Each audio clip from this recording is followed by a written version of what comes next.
സുഹൃത്തുക്കളെ, ഞാൻ ഒരു കാര്യം നിങ്ങളുടെ മുമ്പിൽ ഇന്ന് അവതരിപ്പിക്കുകയാണ്.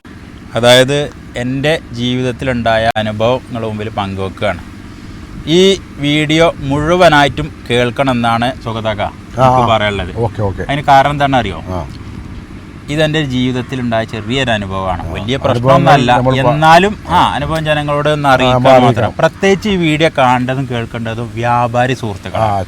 ഏത് ഭാഗത്തും പിന്നെ കട നടത്തുന്ന എല്ലാ വ്യാപാരികളാണ് ഈ വീഡിയോ നമ്മൾ കേൾക്കേണ്ടത്. വ്യാപാരി വ്യവസായി ഏകോപന സമിതി പ്രസിഡന്റ് മിസ്റ്റർ ഹസീന ഭായി ഒക്കെ കേൾക്കണം. അങ്ങനെ പോലെ എല്ലാവരും കട ഉടമകൾ, വ്യാപാരിയുടെ ആളുകൾ എല്ലാവരും കേൾക്കണം. പ്രത്യേകിച്ച് എല്ലാവരും കേൾക്കണം. ഞാൻ പറയാൻ പോണ കാര്യം, അതായത് ഒരു 6-7 മാസം മുമ്പ് ഞാൻ എൻ്റെ സുഹൃത്തും പാടെ, നമ്മൾ ആളെന്നും അല്ലെങ്കിൽ ഇതിലൊന്നും വ്യക്തികളെന്നും പറയണില്ല. കാരണം എന്താ, അവർക്കൊന്നും ഇതുകൊണ്ട് ഒരു ഇടങ്ങേറോ ഒന്നും ഉണ്ടാകാൻ പാടില്ല. പക്ഷേ ഇത് അനുഭവം പങ്കുവെക്കാന്ന് മാത്രമേ ഉള്ളൂ. ഞാൻ ഏതായാലും ഇത് കഥ പറയാണ്. ഞാനും എൻ്റെ സുഹൃത്തും അപ്പം ഞങ്ങൾ രണ്ടാളും പാടെ അങ്ങനെ പണിക്ക് പോയിട്ട് ഒരു 10-10 ആയപ്പോൾ നമുക്ക് ചായ കുടിക്കാൻ അപ്പുറത്തൊരു ഷോപ്പുണ്ട്. അപ്പോൾ അവിടേക്ക് ചായ കുടിക്കാൻ പോകാണ്ട് ഞങ്ങൾ അവിടെ ചായക്ക് പോയിട്ട് ഞങ്ങൾ തിരിച്ചു വരുമ്പോൾ ഞാൻ പറഞ്ഞു എനിക്ക് മൂത്രമൊഴിക്കാൻ മുട്ടുണ്ട് എന്ന് പറഞ്ഞു.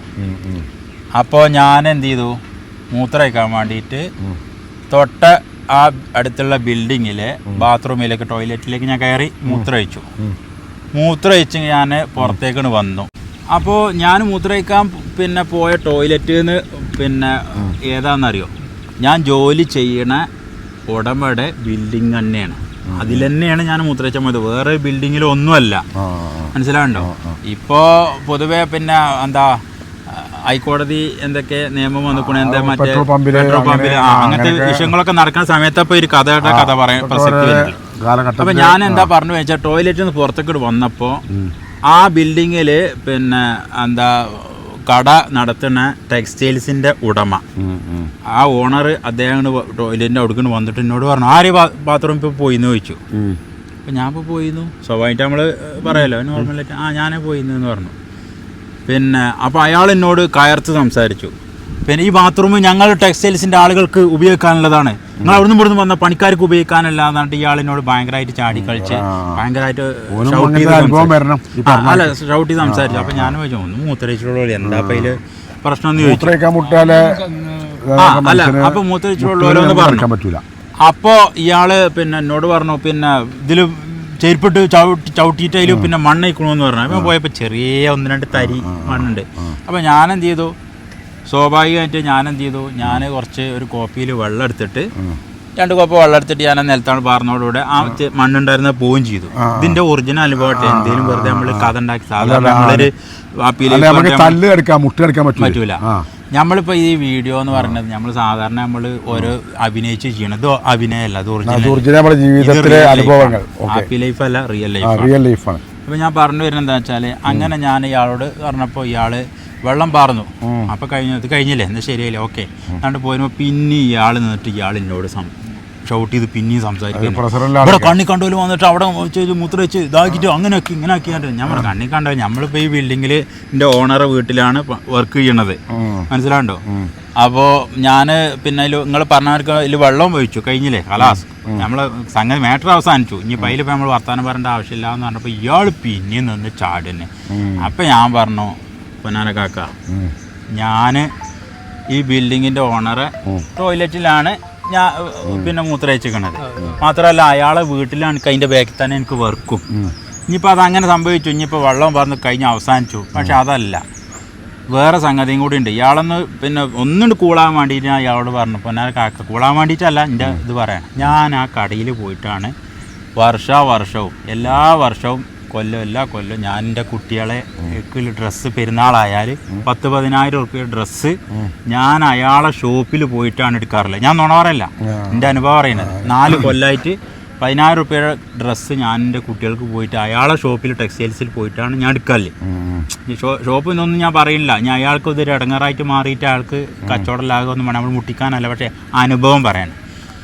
ഇയാളോട് ഞാനിത് പറഞ്ഞ സമയത്ത് 10,000 റുപ്യ ഡ്രസ്സ് ഞാൻ അവിടുന്ന് എടുക്കൽ കാക്ക, നിങ്ങൾ എന്തെങ്ങനെയാണ് പറയുന്നത്, നിങ്ങളെ കടയിൽ വന്നിട്ട് എൻ്റെ കുട്ടികൾക്ക് ഞാൻ മാസം കൊല്ലം എടുക്കല് പെരുന്നാൾക്ക് എന്നൊക്കെ പറഞ്ഞപ്പോൾ ഇയാൾ പറയാണ് ജവിടെച്ചാ പോയിട്ടോ അതെന്തിനാ എന്നോട് പറയണു അവിടെ നിന്ന് എടുത്തില്ലെങ്കിൽ എനിക്ക് ഒരക്കുകയാണ്.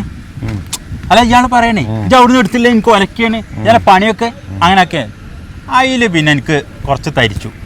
എന്നാൽ പിന്നെ ഇയാളൊന്ന് കാണിച്ചു, ഞാൻ തുണി മടക്കി കുത്തി. ഞാൻ നോണാറന്നല്ല, എൻ്റെ ഒപ്പല്ലോ ഓനോടും ചോദിച്ചു, ഞങ്ങൾ രണ്ടാളും പാടെ ഇച്ച് പിരാതിനെ പൊടിച്ചിട്ടേ ഒരു മനുഷ്യന്മാരോട് ഒരു മൂത്രയിച്ചിനാ ഏറ്റവും വലിയ ഞാൻ നല്ല വർത്താനം പറഞ്ഞു. ഇജ്ജ് ആരാടാന്ന് ചോദിച്ചു, ഇജ്ജ് ആരാണെന്ന് ചോദിച്ചു. എനിക്ക് തുണിയും മടക്കി കുത്തി ഇജ്ജ് ആരാന്ന് ചോദിച്ചു. ഞാൻ ഇജ്ജ് ആരാന്ന് വെച്ചിട്ട് നോക്കിയപ്പോൾ പിന്നെ നല്ലോണം വർത്താനം പറയുമ്പോൾ അതൊന്നും അറിയത്. ഇതിൻ്റെ ഒരു അനുഭവമാണ്, മനസ്സിലാവുണ്ടോ? അയാള് ഞാൻ അപ്പുറത്ത് വന്നൊരു പണിക്കാരൻ നിലക്ക് എന്നോട് സംസാരിച്ചു. അയാളെ കടിക്ക് ചെല്ലുമ്പോ സ്ഥാപനം കൊണ്ടിരിക്കുന്ന ആളെ എങ്ങനെ ജനങ്ങളായിട്ട് നല്ല പെരുമാറ്റം ഉണ്ടെങ്കിലുള്ളൂ ജനങ്ങൾ. അതെ ഒരു കടയേണ്ടി ഇരിക്കുന്ന ഒരാളല്ല. അപ്പൊ നമ്മളിതൊരു കസ്റ്റമറാണായിരുന്നു, ഞങ്ങളൊരു കസ്റ്റമറാണെന്നും കൂടി പറഞ്ഞപ്പോ ഇതിനും കൂടി വകവെക്കാതെ അയാളിനോട് ചാടിക്കളിച്ച് സംസാരിച്ചപ്പോൾ എനിക്ക് അയാളായിട്ട് ഭയങ്കര ഇതായി. അതിന്റെ ഒരു അനുഭവം പറയണം. ഇതിന്റെ അടിയിൽ വന്നിട്ട് ആൾക്കാർ കമന്റ് ചെയ്യും, ഏതാ ഷോപ്പ്, എവിടെ സ്ഥലം എന്നൊക്കെ ചോദിക്കും. പക്ഷെ അവരോടും എനിക്കത് ഉത്തരം പറയാനില്ല. കാരണം എന്താ വെച്ചാൽ പറയുന്നില്ല, ആൾക്ക് കച്ചവടം മുട്ടൊന്നും വേണ്ട.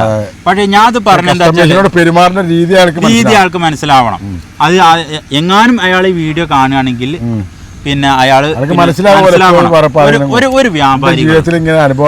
ഞാൻ പറഞ്ഞുതരാം, നമ്മള് ഒരുപാട് സമീറേ നിങ്ങൾക്കൊക്കെ അറിയാം, ഒരുപാട് ആളുകൾക്ക്, അതായത് ഒരുപാട് പേഷ്യന്റിന് നമ്മള് പിന്നെ പിരിവ് നടത്തിയ ആളുകളാണ്.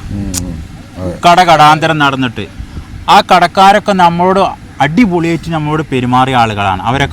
അവരില്ലീന്ന് ചിലപ്പോൾ കച്ചവടം തന്നെ നടന്നിട്ടുണ്ടാവില്ല. അതിരാവിലെ അലനല്ലൂര് പോയിട്ട് വരെ അല്ലേ ചെന്നിട്ട് 9 മണിക്ക് കട തുറന്ന ഉടനെ ഞങ്ങൾ കടയിൽ കൂടി ചെന്നപ്പോൾ ചിരിച്ച് കണ്ടിട്ട് നമുക്ക് 50, 100, 10 റുപ്യയും നമ്മളെ ബക്കറ്റിലിട്ട വ്യാപാരി സുഹൃത്തുക്കളാണ്.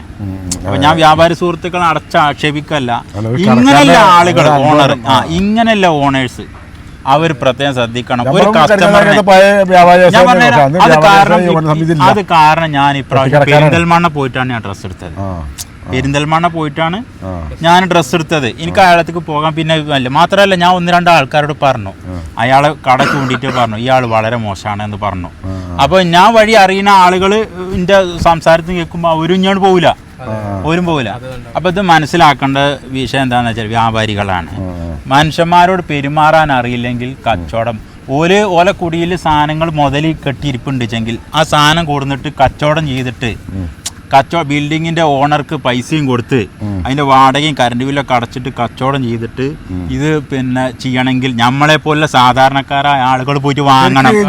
വാങ്ങാതെ ഓരോ കുടിയിൽ കെട്ടി അപ്പൊ ഒരു കസ്റ്റമറെ ഡീൽ ചെയ്യാൻ കഴിയാത്ത വ്യാപാരികൾ നമ്മൾ ഈ നാട്ടിലുള്ള ആൾക്കാർ. ഒരു മനുഷ്യനെ അവിടെ അന്നത്തെ കാലത്ത് ഒരു കടട്ടില്ലല്ലോ. ഞാൻ എൻ്റെ പാക്ക് പഴയ കാലത്ത് സ്റ്റേഷനറി പീടിയൊക്കെ ഉണ്ടായിരുന്നു. അത് വ്യാപാര സമിതിയും കാര്യങ്ങളൊന്നുമില്ല. അപ്പൊ ഞാൻ പറഞ്ഞു വരുന്നതാണ്, കസ്റ്റമറിനോട് പെരുമാറാൻ അറിയാതെ ഒരു ഷോപ്പ് നമ്മൾ തുടങ്ങിയിട്ട് കാര്യമില്ല. കസ്റ്റമർ അയാളെ ഷോപ്പിലേക്ക് വരുമ്പോ മാത്രമല്ല കസ്റ്റമർ അയാളെ മനസ്സിലാക്കേണ്ട പുറത്തുള്ള അല്ല, നമ്മളൊക്കെ തന്നെയാണ് അവന്റെ ഉള്ളിൽ പോയിട്ട് പിന്നെ വാങ്ങണമെന്ന്. ഞാൻ പറഞ്ഞുതരാം, ഒരു കട വിജയിക്കുക എങ്ങനെ അറിയോ? അവിടെ പോയിട്ട് തിന്ന് ഒരു ഹോട്ടൽ വിജയിക്കുകയാണെങ്കിൽ അവിടെ പോയിട്ട് ഭക്ഷണം കഴിക്കുന്ന ഒരാള് മറ്റൊരാളോട് വന്ന് അവിടെ അടിപൊളി ഫുഡാ എന്ന് പറയുമ്പോഴാണ് വിജയിക്കുന്നത്. അല്ലാതെ അവരെ എന്ത് അഡ്വർടൈസ്മെന്റ് പരസ്യം ചെയ്തിട്ടും കാര്യമൊന്നുമില്ല. മനുഷ്യന്മാരെ നാവ് കൊണ്ട് പോയിട്ട് പഴയ കാലത്ത് നമ്മളെ ഹോട്ടൽ മദീനയ്ക്ക് വെള്ളക്കുന്നത്ത് കംപ്ലീറ്റ് ആൾക്കാർ പൂത്താനിക്ക് ഉസനായ കച്ചവടം ഉണ്ടായിരുന്നു. പിന്നെ മാറി ഓല ബീഫ് ഇങ്ങനെ വരട്ടിയിട്ട് ഇങ്ങനെ അടുപ്പത്ത് ഇങ്ങനെ വെച്ചിട്ട് ഇങ്ങനെ അതൊരു ടേസ്റ്റ് ആയിരുന്നു. വൈകുന്നേരം പൊറാട്ടി ബീഫ് ഇപ്പോഴും അങ്ങനെ തന്നെ.